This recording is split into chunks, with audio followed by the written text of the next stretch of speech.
안녕하세요. 윤서영입니다. 지구상의 쓰레기 문제는 하루 이틀 일이 아닌데요. 이게 지구 안에서만의 일은 또 아니라고 하네요. 어떤 이야기인지 많이 궁금하시죠? 오늘 만나고 싶은 사람에서는 한국항공우주연구원의 IT 융합기술팀 김혜동 팀장님과 함께하겠습니다. 어서 오세요. 안녕하세요. 네. 오늘 정말 SF 영화 같이 아주 흥미진진한 이야기 나올 것 같은데요. 앉아서 편안하게 얘기 나눠보도록 하시죠. 네, 알겠습니다. 1957년 세계 최초의 인공위성인 스푸트니크를 시작으로 세계 각국에서 다양한 목적으로 쏘아 올리는 인공위성. 그리고 인류가 우주로 진출한 지 반세기 만에 우주 쓰레기로 넘쳐나는 우주 공간. 마치 바다에 떠다니는 쓰레기처럼 지구 상공을 뒤덮어 인류의 또 다른 불안 요소가 되고 있다고 하는데요. 만나고 싶은 사람 한국항공우주연구원 IT 융합기술팀 김혜동 박사와 함께 우주 쓰레기에 대해 알아봅니다.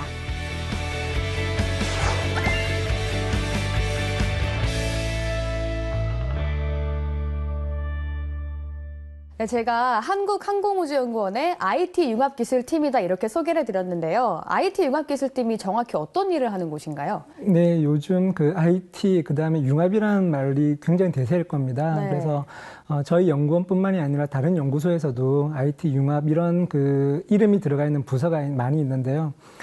저희 한국항공우주연구원의 IT 융합기술팀은 한 2년 전에 만들어졌습니다. 만들어진 목적으로는 IT 기술을 기반으로 해서 항공우주 분야의 어떤 전문적인 해석, 설계 소프트웨어를 만들기도 하고요.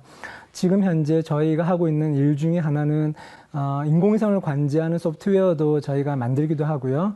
그다음에 오늘 말씀드릴 그 우주 쓰레기, 그러니까 우주 쓰레기와 우리가 운영하고 있는 인공위성과의 충돌 위험을 분석하고 저희가 대비할 수 있는 소프트웨어도 만들었고요. 그다음에 지금 현재는 우주 쓰레기와 관련해가지고 우주 쓰레기를 우주 공간에서 실제로 어떻게 처리를 하면 좋을 것인가라고 하는 연구도 하고 있습니다.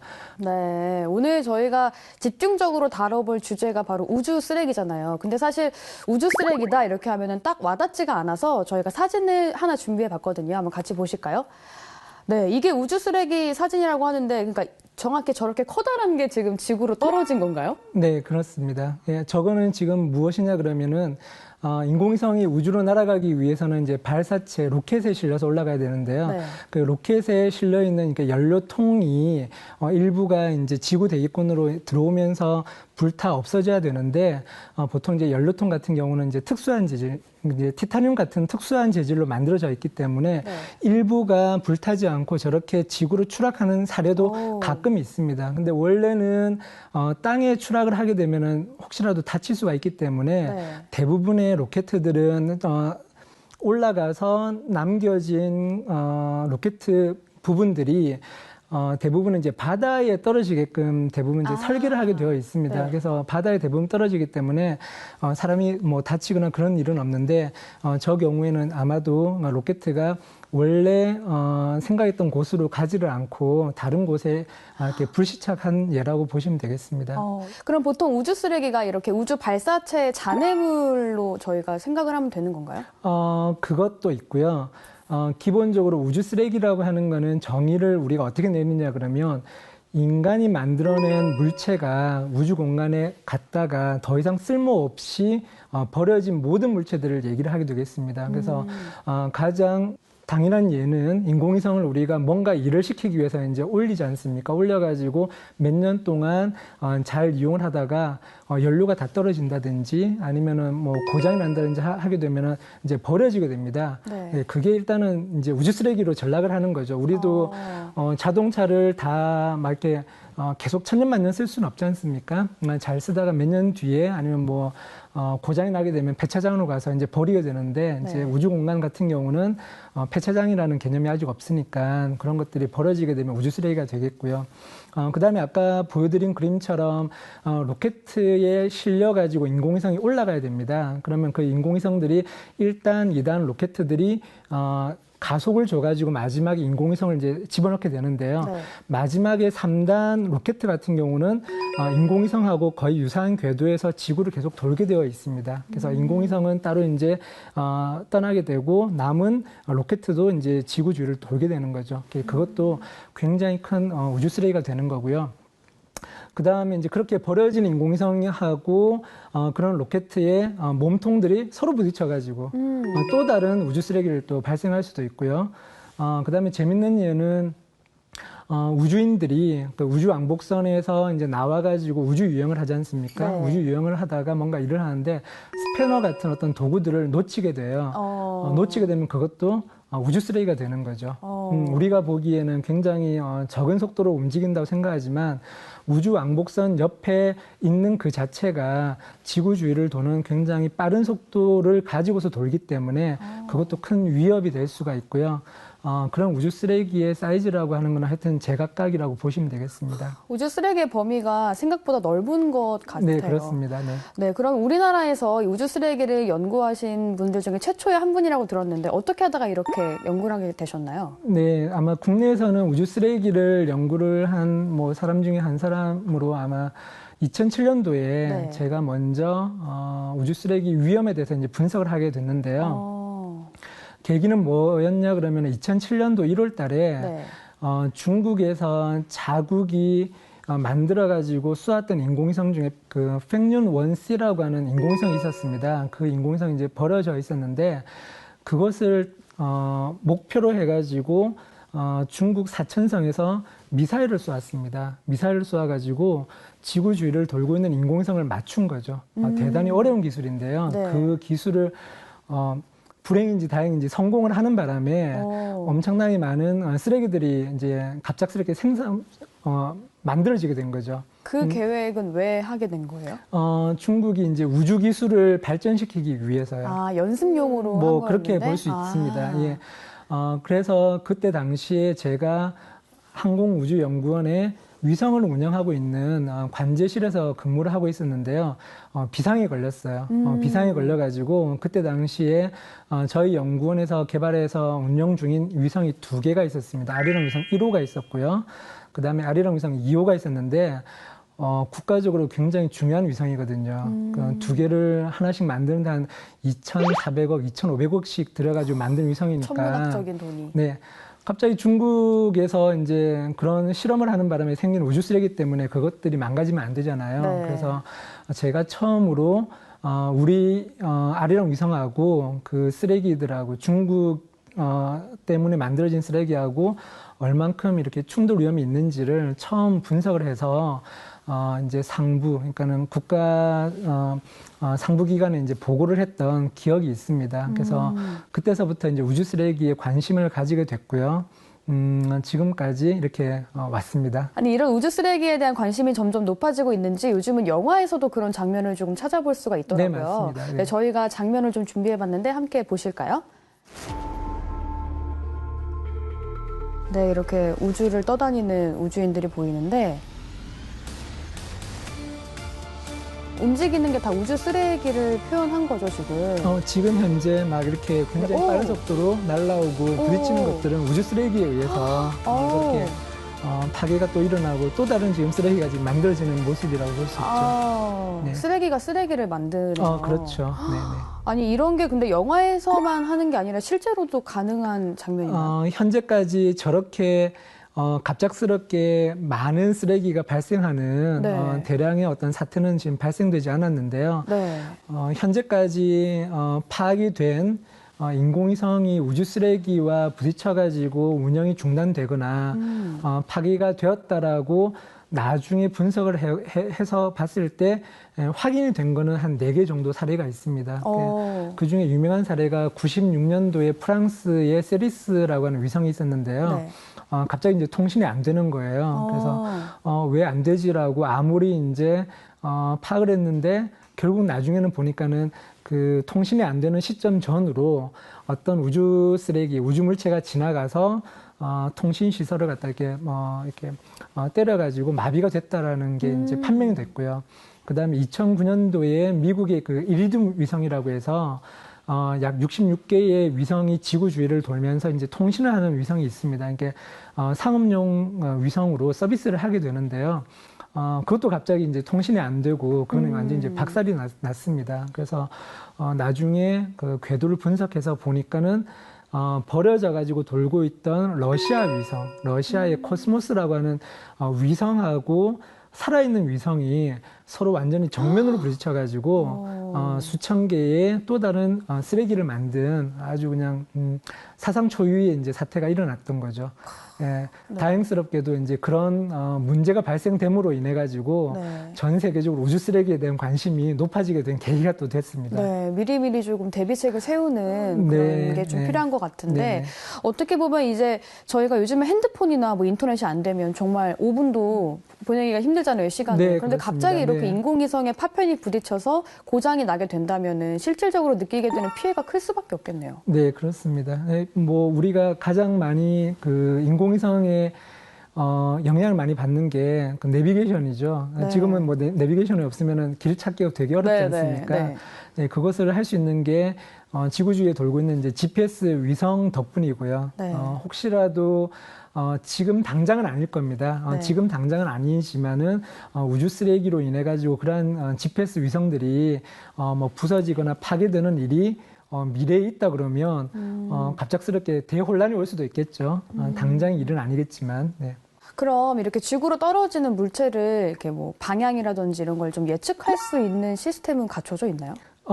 그 시스템이 현재까지는 유일하게 미국이란 나라가 갖추고 있습니다. 미국이란 나라는 굉장히 오래전부터 네. 미국 러시아하고 우주 개발을 처음 시작한 나라이기도 하고요. 네. 그래서 한 50년 동안에 지금까지 우주를 감시할 수 있는 시스템을 갖추고 있습니다. 유일하게. 그래서 미국에서는 미국 합동 우주 전략 사령센터라 그래가지고 조인트 스페이스 오퍼레이션 센터라고 하는 곳이 있는데요. 거기에서는 전 지구에 걸쳐가지고 레이더 시스템만 26개, 그 다음에 지름이 2m가 넘는 굉장히 큰 광학 카메라만 하더라도 3개를 갖다가 지구 곳곳에 배치를 해가지고 거기서는 어떤 걸 하냐 그러면은 어떤 물체든지 지구 대기권을 벗어나서 지구를 돌게 되는 궤도 운동을 하게 되는 모든 우주 물체를 갖다가 자동적으로 감시를 하게 됩니다. 감시를 해서 이 물체가 언제 어느 곳을 지금 지나고 있는지에 대한 정보를 위성을 운영하고 있는 기관에다가 보내줍니다. 저희 그 항우연에서도 거기서 보내준 정보를 이용을 해서 우리 인공위성하고 지름 10cm 이상인 우주물체하고 언제 어느 때 가까이 지나가는지를 저희가 파악을 하게 되고요.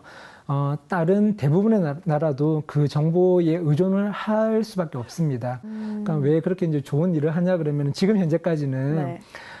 가장 많은 우주 쓰레기를 만든 나라가 러시아하고 중국하고 미국입니다. 이제 미국이 뭐 일만의 좀 책임감을 좀 네. 가지고 있다고 볼 수도 있고요. 왜냐 그러면은 그렇게 해야 다른 곳에서도 요즘 우주 개발을 막 이제 시작을 많이 하지 않습니까? 네. 예전에는 일부 나라에서만 인공위성을 만들어 가지고 쏘아 올리고 그러니까는 우주 쓰레기에 대한 염려가 별로 없었는데 지금은 뭐 아프리카의 나라에서도 인공위성을 쏘아 올리기도 하고 굉장히 경제적으로 어려운 나라도 막 이렇게 쏘아 올리잖아요. 네, 그러니까 개인이 여기저기서 쏘아 올리기도 개인도 쏘아 올리고요. 네. 그렇게 하다 보니까는 미국이라는 나라가 한 뭐 몇백 개의 인공위성을 이제 운영을 하고 있는데 이게 더 난처한 거예요. 난처하니까 자기가 먼저 서비스를 하는 거죠. 네. 서비스를 해서 너네들 좀 인공위성을 이제 쏘아서 운영을 하더라도 쓰레기하고 부딪혀가지고 또 다른 쓰레기 만들면 안 되니까 네. 좀 조심조심 운영을 하라는 뜻으로 이렇게 정보를 지금 현재까지는 보내주고 있는데 앞으로 그것이 이제 유료화가 될 수도 있고요. 아니면은 각국에서 좀 더 자기만의 어떤 시스템을 가지고서 정밀하게 우주 쓰레기에 대한 분석을 독자적으로 해야 될 상황이 올 수도 있겠죠. 우리나라도 계속 발전을 기해야겠네요. 그렇게 돼야 될 것으로 생각합니다. 네, 팀장님하고 이야기를 나눠보다 보니까 우주 쓰레기의 위험성이 조금 체감이 되는 것 같은데 네. 과연 그럼 현장에서는 이 우주 쓰레기를 막기 위해서 어떻게 활동하고 계신지 저희가 영상으로 조금 담아봤거든요. 함께 보시죠.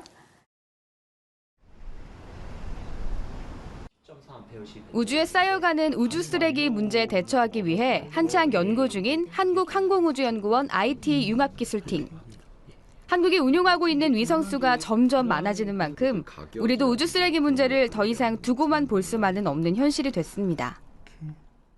저희 연구소에서 개발해서 발사하고 운영하고 있는 위성들과 우주 쓰레기와의 충돌 위험을 항상 이제 분석을 하고요. 직접적으로 우주로 나아갔을 때 우주 쓰레기를 어떻게 붙잡을 것인가, 그 다음에 붙잡고 난 다음에 어떻게 처리를 하면은 깨끗하게 처리를 할 수 있을 것인가라고 하는 우주 쓰레기 능동 제거에 관해서 저희가 지금 연구를 수행하고 있습니다. 한국항공우주연구원에서 자체 개발한 우주파편 충돌 위험 종합관리 시스템 카리스마. 우주 쓰레기와 우리 위성 궤도의 충돌 여부를 계산하고 충돌 위험이 있을 경우 위성을 이동하는 작업을 수행할 수 있도록 도와주는 역할을 합니다. 지금 요거는 우리 위성인데요. 우리 위성이 원래 가고 있는 방향으로 이제 진행을 하게 되면 이 우주 쓰레기하고 충돌할 확률이 굉장히 높아지는 거죠.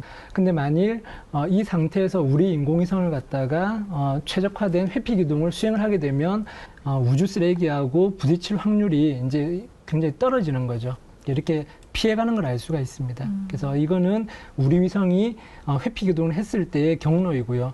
요거는 우리 위성이 회피 기동을 하지 않았을 때 경로를 보여주고 있습니다. 일단 가장 빠른 방법은 그럼 위성을 움직이는 게 가장 빠른 방법이에요? 그렇죠. 왜냐 그러면 이제 다가오는 우주 쓰레기를 네. 움직이게끔 할 수 있는 방법은 없으니까요. 그러니까 내가 피해야죠. 네. 카리스마도 마찬가지로 그 미국 합동우주운영센터 JSPAC이라고 하는 곳에서 제공하고 있는 지름 10cm 이상인 우주 쓰레기에 대해서만 저희가 정보를 받아가지고 우리 소프트웨어로 우리 인공위성하고 언제 부딪힐 건지를 파악하고 판단할 수밖에 없습니다. 나중에 우리나라도 점점 우주 감시를 할 수 있는 체계가 갖춰진다 그러면 그러한 정보의 의존성을 조금이라도 좀 줄일 수 있지 않을까 생각하고 있습니다. 저기는 지금 인공위성 관제소고요. 2007년도에 처음 제가 우주 쓰레기에 대한 이제 분석을 시작했던 곳입니다. 네. 인공위성과의 교신을 통해 위성의 상태를 확인한 후 명령을 보내고 인공위성이 수집한 정보 데이터를 내려받는 위성종합관제실.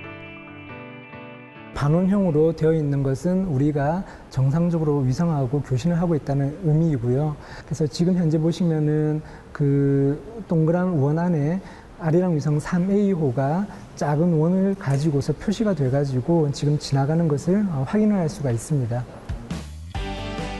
인공위성의 작동 상태를 통해 인공위성과 우주 쓰레기의 충돌 위험은 없는지를 예측하고 분석하게 됩니다. 여기는 또 어떤 일을 하는 곳인가요?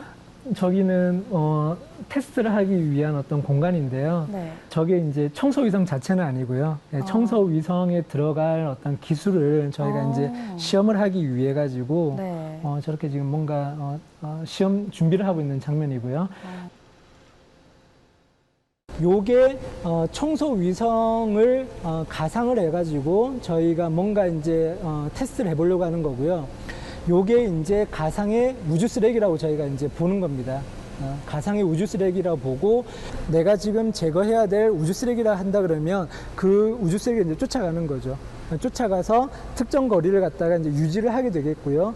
유지를 하면서 이놈을 갖다 이제 잡을 것인가 말 것인가를 이제 결정을 해야 됩니다.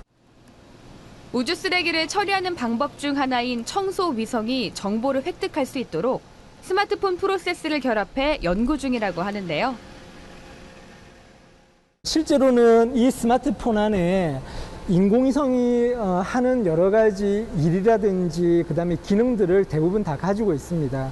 저희는 이러한 그 IT 기술을 접목하고자 하는 시도를 지금 하고 있는 중입니다. 이제 막 걸음마를 뗀 연구 초기 단계지만 2020년에는 실제 청소위성을 우주로 쏘아 올려 우주 쓰레기 처리 시스템을 테스트해보는 것을 목표로 하고 있습니다. 1992년 우리별 1호를 시작으로 우주 개발에 본격적으로 뛰어든 대한민국. 그에 대한 책임감을 갖고 끊임없는 연구를 통해 우주 환경을 지켜나갈 수 있는 해법을 찾길 기대해봅니다. 네, 아까 영상에서도 봤듯이 우리가 그 충돌 위험을 분석하는 소프트웨어 카리스마를 네, 이렇게 네. 만드셨는데 이게 정확히 어떤 건지 다시 한번 설명 좀 부탁드릴게요. 네, 그 이름 자체가 조금 특이하죠. 네. 이 카리스마라고 저희가 이름을 뭐 명명하는데 굉장히 이제 신경을 많이 썼는데요. 하는 일은 실제 우리가 운영하고 있는 인공위성하고 그 다음에 우주 쓰레기와의 충돌 위험을 저희가 충돌 확률이라든지 그 다음에 얼만큼 가까이 지나가는지 이제 거리 이렇게 여러 가지 측면에서의 거리를 저희가 또 계산을 하게 되어 있고요. 네. 그래서 이제 계산을 했는데 충돌 확률이라든지 거리가 일정 수준을 이렇게 벗어난다. 확률로 저희가 보면은 약 한 1000분의 1 이상 확률이 충돌 확률이 이제 높아지게 되면 저희가 우리 위성을 어느 방향으로 어떻게 움직일 것인가를 저희가 이제 고민을 해야 됩니다. 어떤 방향으로 어떻게 움직일까에 따라 가지고 충돌을 회피하는 데 들어가는 비용, 그러니까는 연료를 많이 쓸 수도 있고 적게 쓸 수도 있고요. 그 다음에 어느 방향으로 어떻게 움직일 것인가를 제대로 우리가 계획하지 않으면 오히려 충돌 위험이 더 높아질 수도 있겠죠. 그래서 그런 것들을 모두 고려해가지고 연료도 적게 쓰면서 충돌 위험도 이렇게 줄일 수 있는 회피 기동 계획이라고 하는 것을 저 소프트웨어를 가지고 또 저희가 할 수 있습니다. 회피 기동 한다는 거는 이제 우리 위성을 추력기를 이용을 해가지고 이제 움직인다는 거고요. 그 다음에 다가오는 우주 쓰레기에 대한 정보를 저희가 어떤 레이더 추적 데이터라든지 아니면은 광학 추적 데이터를 이용해가지고 좀 더 정확하게 계산을 해야 될 필요가 있습니다. 그렇게 해야만 우리가 충돌 확률을 계산을 했을 때 그게 이제 신뢰성이 있겠죠. 그래서 그런 것들도 저 소프트웨어를 이용을 해가지고 저희가 일을 할 수가 있습니다. 네, 그러니까 이 우주 쓰레기에 대해서 이렇게 뭐 위치 같은 거를 분석하는 걸 넘어서서 능동적으로 또 이 우주 쓰레기를 없애는 거에 대해서도 조금 연구를 하고 계시더라고요. 아까 네, 청소위성이 맞습니다. 나왔는데 네네. 그거 좀 자세히 얘기 좀 해주세요. 네, 아까 보여드린 화면이 이제 그 청소 위성 자체는 아닌데요. 네. 청소 위성을 앞으로 이제 결국 궁극적으로 이제 만들어야 될 것인데요. 거기에 들어가는 여러 가지 그 핵심적인 기술들을 저희가 이제 작년부터 개발하기 시작했습니다. 네. 그러니까 핵심적인 기술 중에 하나는 뭐가 있냐 그러면은 우주 쓰레기를 붙잡으려면은요. 지구에서 출발해가지고 우주 공간에 가서 떠다니는 여러 가지 물체 중에 어떤 것이 우리가 목표로 하고 있는 우주 쓰레기인지 제거를 하고자 하는 우주 쓰레기인지를 근처까지 가야 되겠죠. 근처까지 이렇게 가는 그 과정을 우리가 랑데뷰 라는 과정이고요. 네. 우주 쓰레기가 돌고 있는 궤도에 쫓아가는 걸 랑데뷰 과정이고요. 네. 그 다음에 그 앞에까지 살짝 이제 다가가야 될 것입니다. 근데 이제 다가가자마자 바로 붙잡으면 안 되고요. 왜냐 그러면은 이제 우주 쓰레기라고 하는 거는 대부분 이제 고장나서 버려진 인공위성이라든지 네. 그 아까 발사체의 마지막 그 몸통 부분이기 때문에 네. 임의의 어떤 그 회전 속도를 가지고 이렇게 돌고 있습니다. 이렇게 돌고 있는 놈을 갖다가 우주 공간에서 갑자기 이렇게 잡으려고 하다 보면 오히려 더 서로 이렇게 부딪혀가지고 또 다른 쓰레기를 같이 만들 수도 엉키게 있어요. 되는, 네. 예, 그래서 그 근처에서 어떻게 붙잡을 것인가 아니면 뭐 그물을 던지더라도 특정한 거리를 유지를 해야만 되겠죠. 그래서 이제 어느 시점에서 어떻게 붙잡거나 그물을 던지거나 어떠한 다른 그 액션을 취할 것인지 그러한 과정에서는 예를 들어서 지구에서 계속 지켜보면서 그것을 갖다가 우리가 조이스틱을 가지고서 조종하듯이 할 수가 없습니다. 그러니까는 온전히 청소 위성이 가지고 있는 눈, 그러니까는 이제 어떤 카메라 센서를 가지고 자기가 앞에서 지금 가고 있는 우주 물체에 대해서 들어오는 영상 정보를 가지고 얘가 내가 지금 쫓아가고자 하는 물체인지를 인공위성 스스로가 이제 계산을 해야 됩니다.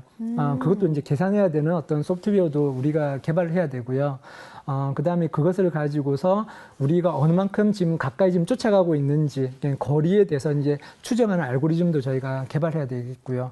그래서 그런 여러 가지 것들을 저희가 이제 연구를 시작하고 있는데 특히나 이제 저희가 또 IT 융합 기술팀이다 보니까 네. 아까 보여드린 것처럼 그 스마트폰 자체를 저희가 청소 위성에서 직접 쓸 수 있게끔 저희가 스마트폰 안에 들어가 있는 그 프로세서를 마치 인공위성이 가져가야 만들어야 될 그 컴퓨터로 저희가 지금 쓰고자 하는 시도를 하고 있습니다. 그래서 실제로 뭐 외국에서는 이미 스마트폰 자체를 인공위성처럼 쓰는 폰셋이라고 하는 개념도 있어요. 그래서 그런 시도들을 지금 하고 있는데 그러한 기술들을 서로 저희가 접목을 시킴으로 해가지고 하고자 하는 것은 무엇이냐 그러면은 조금이라도 좀 이렇게 저비용으로 적은 비용으로 여러 개의 우주 쓰레기를 이렇게 가지고 와서 처리를 하게 되면은 굉장히 효율적이겠죠.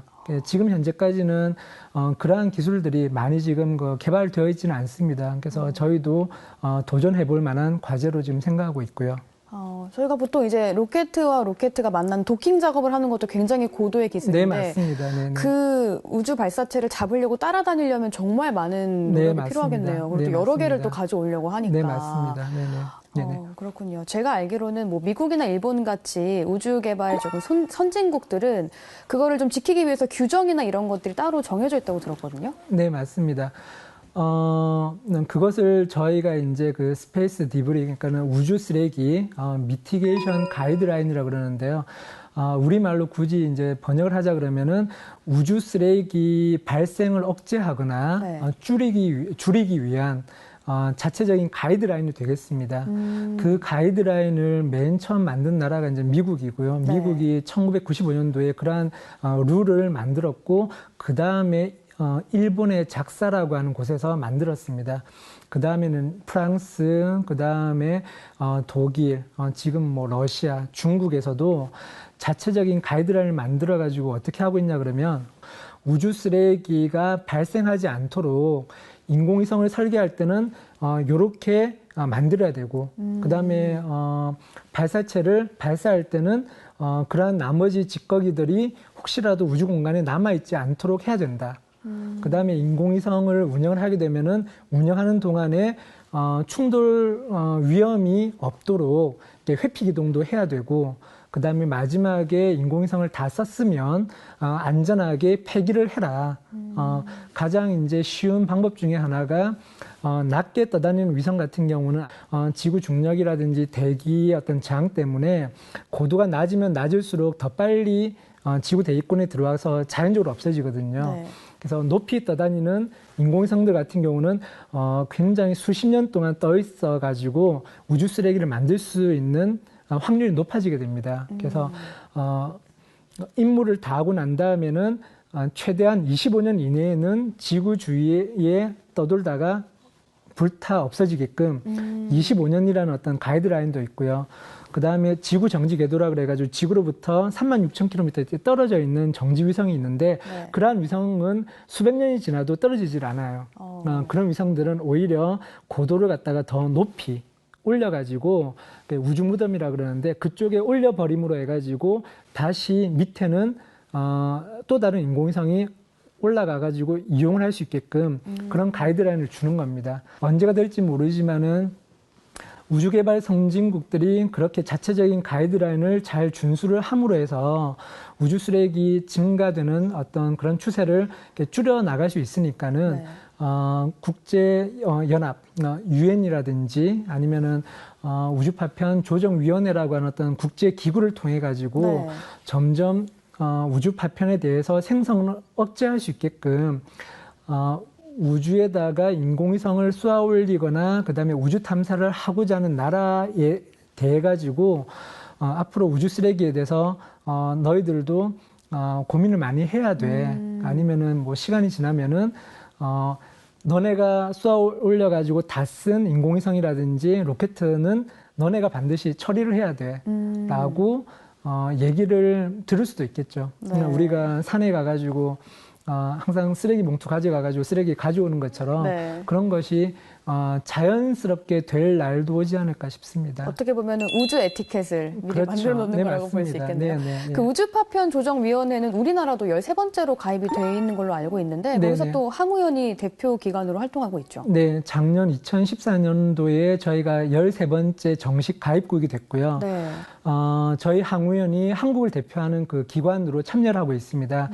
저 역시 지금 거기에 이제 그 워킹그룹 멤버로 올해 4월 미국 휴스턴에서 네. 그 총회가 열렸어요. 1년에 한 번씩 이제 총회가 열리는데 거기에 처음으로 13번째 참가 국가 자격으로 다녀왔고요. 네. 가서 보니까는 굉장히 많은 나라에서 액티브하게 일을 하더라고요. 그래서 무엇을 하냐 그러면은 13개 나라, 우리나라를 일단 제외한 12개 나라에서 뭐 네. 미국, 영국, 프랑스, 일본, 러시아, 중국, 심지어는 인도 네. 그런 나라들이 와가지고 1년 동안에 자기들이 운영하고 있는 인공위성의 어떤 현황, 우주 쓰레기를 얼만큼 이렇게 회피 기동을 했었고, 얼만큼 많은 인공위성을 쏘아 올렸고, 그 다음에 우주 쓰레기에 대해서 관찰을 얼만큼 많이 했었고, 그 다음에 우주 쓰레기 처리를 하기 위한 연구를 어떻게 하고 있다라고 하는 것을 갖다가 1년 동안의 활동 내역을 이렇게 발표를 합니다. 네. 우리는 이렇게 노력하고 있다. 네. 예, 그런 일들을 하고 있기 때문에 올해는 처음이어가지고 저희는 그냥 이렇게 다른 국가에서 어떤 일을 하나 이제 그냥 구경만 했는데요. 네. 내년부터는 우리나라도 우리 항우연 그다음에 다른 연구소에서 우주 쓰레기와 관련해가지고 어떤 연구 활동 그다음에 우리가 쏘아올린 인공위성을 얼만큼 안전하게 운영을 하고 있다라고 하는 그런 내용을 좀 이렇게 많이 얘기를 해줘야 되지 않나 싶습니다. 우리가 아까 영상에서 봤던 그 카리스마 네네네. 프로그램 네네. 그것도 이제 거기서 발표를 할 수 있게 되는 거네요. 네, 맞습니다. 한국항공우주연구원과 더불어서 또 우주 쓰레기에 대해서 연구를 하고 계시는 분들이 또 있어서 저희가 조금 다녀와 봤거든요. 영상으로 가져와 봤는데 한번 보시죠. 네. 저 이제 천문연구원 같은 경우에는 이제 올해 초에 우주환경 감시기관으로 지정됐기 때문에 인공위성 또는 이제 그 우주 물체들 여러 가지 이제 우주 쓰레기들 이런 것들 이제 이 어떻게 움직이는지 이 궤도 분석하는 부분들은 뭐 끊임없이 이제 계속 연구할 예정입니다. 그 일반 저희가 이제 천체를 관측하는 망원경보다 그 시야가 같은 구경에 비해 가지고 뭐 수천 배 넓고요. 그 다음에 이 이동 속도도 뭐 수백 배 빠른 그런 인공위성, 그러니까 우주 물체 감시 전용 그런 망원경을 저희가 이제 만들어가지고 이제 개발을 했고요. 이제 그런 부분들을 갖다가 또 이제 세계 여러 군데 또 설치를 하게 되고 인공위성은 워낙 빨리 진화하기 때문에 사람이 그걸 관측하기가 불가능하거든요. 그래서 저희가 완전 그 자동으로 그 로봇처럼 관측할 수 있는 그런 설계를 해가지고 뭐 만들고 다 테스트를 거쳐가지고 이제 그 몽고 이제 몰고 설치를 한 거죠. 뭐 인공위성 같은 경우는 뭐 그것도 1톤 이하면 다 타는데 1톤이 넘어가는 것들은 사실 어디로 떨어질지 몰라요. 어떤 잔해물이. 아직까지는 다행히 피해가 없었지만은 인공위성이라는 게 계속 수천 개가 돌고 있고 그것들이 계속 떨어지기 때문에 결국은 피해가 발생할 거라고요. 뭐 실제로 이제 캐나다 이제 어디 서부 지역에 떨어져가지고 거기 뭐 경상도 지역 많은데 이제 방사능 오염이 돼가지고 다행히 사람이 안 사는 지역이라서 돈이 얼마 안 들어갔죠. 뭐 5, 600만 분인가 이제 들여가지고 그 이제 방사능 오염을 갖다가 뭐 처리를 했다고 하더라고요. 근데 앞으로는 이제 어떤 일이 분명히 떨어지긴 떨어지는데 그게 언젠지 모르기 때문에 사람들이 이제 괜찮다고 하는 거지 떨어지죠 언젠가는. 저희가 한국천문연구원을 지금 다녀온 거거든요. 네네. 이 두 기관이 지금 같이 연계돼서 일을 하고 계신가요? 네, 지금 저희가 미래창조과학부 거기서 우주감시 체계에 관련해가지고 과제를 하고 있는데요. 그러니까 천문연은 주로 이제 우주 쓰레기를 감시하기 위한 어떤 장비를 지금 개발하고 있고요. 네.